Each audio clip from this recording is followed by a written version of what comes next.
بسم اللہ الرحمن الرحیم۔ اصول الدعوت فی جمل کثیرہ۔ الابتلاء، دعوت کے میدان میں آزمائش اور اس سے متعلق ضروری احکام۔ الابتلاء سنت اللہ تعالی وهو السبیل الی تمثل الدعوت وصیاغۃ النفس وفق العقیدہ۔ آزمائش اللہ کا مستقل طریقہ ہے اور یہ واحد راستہ ہے جس سے دعوت قائم ہوتی ہے اور نفس انسانی عقیدے کے مطابق ڈھلتا ہے۔ استدعاء البلاء امر مذموم، آزمائش کو دعوت دینا یہ بری بات ہے۔ ان تنصروا اللہ ینصرکم، اگر تم اللہ کی مدد کرو گے تو اللہ بھی تمہاری مدد کرے گا۔ البلاء لا یطلب ویصبر علیہ اذا نزل، آزمائش طلب نہیں کی جائے گی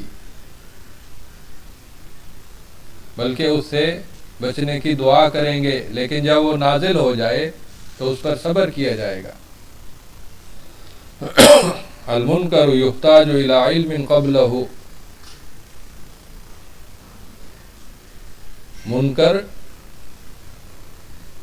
اس سے پہلے، اس کو مٹانے سے پہلے اس کا علم ضروری ہے۔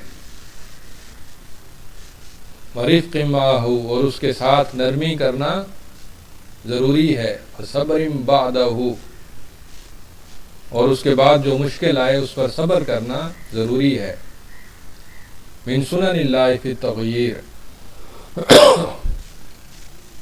لوگوں کے اندر یا معاشرے کے اندر جو آہستہ آہستہ تبدیلی آتی ہے اس بارے میں اللہ کی مستقل سنتیں ہیں۔ دعوت الحق ہی الاصل، حق کی دعوت یہی اصل ہے۔ اما دعوات الباطل فتذهب هباء، جو باطل دعوتیں ہیں یہ راہ کی شکل میں بکھر جاتی ہیں، یعنی جب حق کی دعوت زوردار انداز سے بیان کی جائے، پیش کی جائے تو وہی اصل ہے اور وہی کامیاب ہوتی ہے۔ اتباع دعوت الحق قلۃ، دعوت حق کے پیروکار بعض اوقات تھوڑے ہوتے ہیں۔ لابد للدعوت والداعیۃ من اعداء من الانس والجن، دعوت اور داعی کے دشمن ہوتے ہیں انسانوں میں سے بھی اور جنوں میں سے بھی۔ لابد من الابتلاء حتی یمحض الدعاۃ، ابتلاء ضروری ہے تاکہ داعیوں کی چھان بین ہو اور اچھے اور برے کو الگ کیا جائے اور ان کی تربیت ہو۔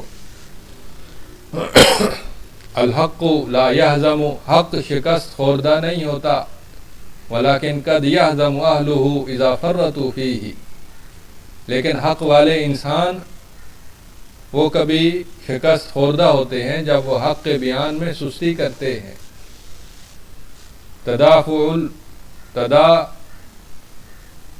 تداول الایام والتدافع بین الحق والباطل سنت ربانیۃ، حق اور باطل کے درمیان کشمکش میں اور کامیابی اور ناکامی کے آنے جانے میں اللہ تعالیٰ کی مستقل سنت ہے، یعنی کشمکش بھی لازماً ہوتی ہے اور دن بھی کبھی اچھے اور کبھی برے آتے ہیں۔ عاقبت سنت التداول والتدافع للحق واہلہ، کشمکش اور دنوں کے اچھے اور برے آنے کی سنت کا بالآخر انجام حق والوں کے لیے ہوتا ہے اور حق کے لیے ہوتا ہے۔ دعوت الحق ثقیلۃ التبعات ولا بد لها من ذات، دعوت حق کی ذمہ داریاں بھاری ہوتی ہیں اور ان کو نبھانے کے لیے ذات راہ ضروری ہے۔ مخالفت امر اللہ و امر رسولہ توقع فی الفتن والمصائب، اللہ کے حکم کی مخالفت کرنا اور اس کے رسول کے حکم کی مخالفت کرنا یہ فتنوں میں اور مصیبتوں میں مبتلا کر دیتا ہے، واقع کر دیتا ہے۔ العقاب یعم الصالح والصالح، سزا برے کو بھی آتی ہے اور جو اپنی ذات کی حد تک نیک ہو اس کو بھی سزا اللہ کی طرف سے ملتی ہے۔ ولا ینجو منہ الا المصلح، صرف وہ کامیاب ہوتا ہے جو دوسروں کی بھی اصلاح کرے۔ ان اللہ لا یغیر ما بقوم حتی یغیروا ما بانفسہم، اللہ کسی قوم کے اندر اس وقت تک اصلاح نہیں فرماتے جب تک وہ اپنے نفسوں کی خود اصلاح نہ فرمائیں۔